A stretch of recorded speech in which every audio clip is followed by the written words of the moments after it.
The valedictorian for the class of 2014 is Mr. Connor Mason. Connor Mason certainly has been a positive role model for the class of 2014. While at MHS, he's been a member of the MHS Marching Band, Front Ensemble, the GWalk South Championship Academic Team, Interact Club, and serving as Vice President in his senior year. Student government, all 4 years. Serving as Student Body Treasurer Secretary in his senior year. National Honor Society for 2 years, and the Honors Seminar of Metropolitan Dayton. Next year, Connor will be attending the Ohio State University, where he will study physics. He will be entering college with over a year of credit, thanks to his hard work earning college credit in his AP classes and earning transfer credits from Miami University. Mr. Connor Mason. Yes.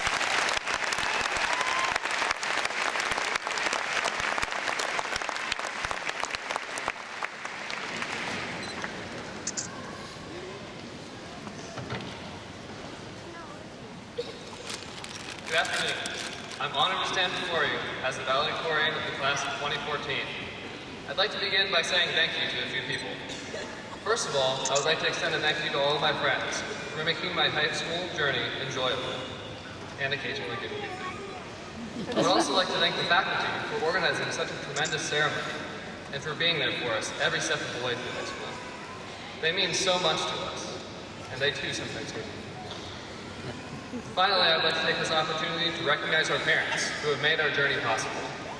Between orders to clean our rooms or unload the dishwasher, they have only wanted the best for us. They frequently gave me a few. Now I'm going to share a few statistics with you. We have each had about 2,275 school days.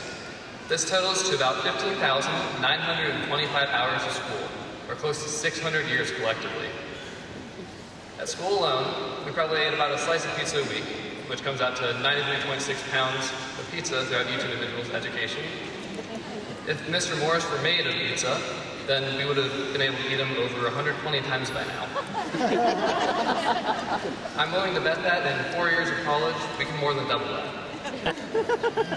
We've watched an average of 19,344 hours of television, close to 730 years altogether. And finally, we've been told DBS too many times to count. So what's the point? Well, I've shared these statistics so I could highlight something. Although there have certainly been roadblocks along the way. For the past 18 years, our lives have been more or less routine.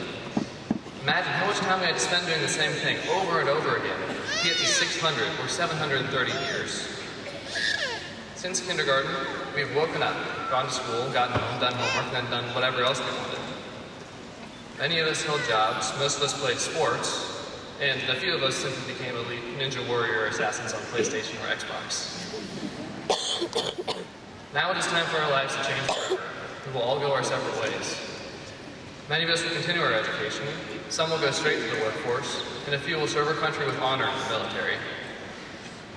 One of the greatest presidents ever once said, "It is not strange to mistake change for progress." For those of you who are curious, that was Millard Fillmore.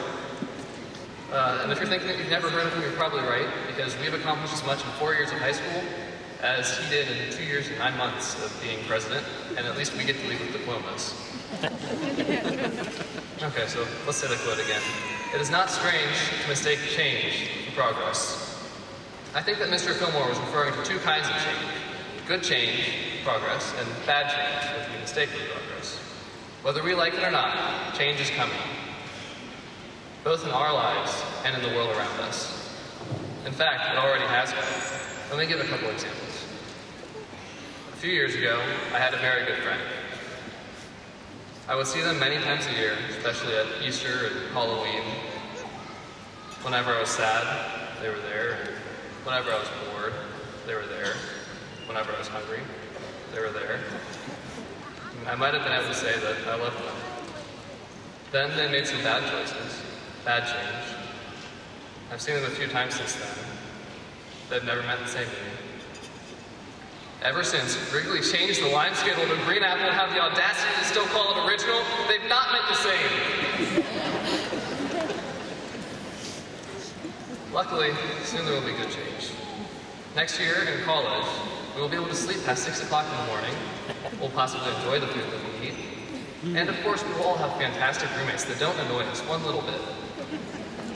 Good change is progress. Bad change is dangerous. The trick is being able to tell the difference. Unfortunately, that's also the hard part. I can't impart a general rule to identify both types of change. The best advice that I can give is to question everything that you are told, so that you do not just learn a so-called truth, but you understand why that statement is. You probably don't remember exactly what you learned these past few years. Maybe you don't even remember Mr. Morris, which might be a good thing.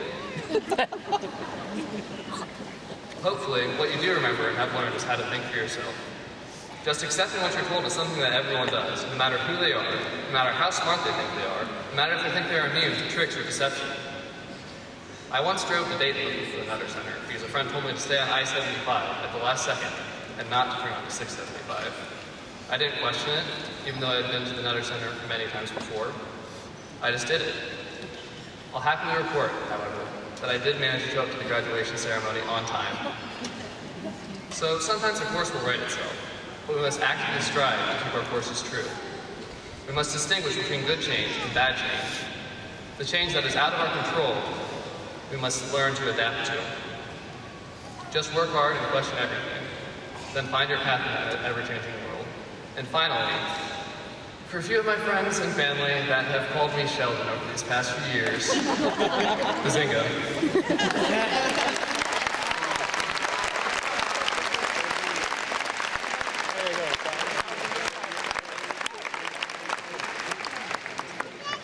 The salutatorian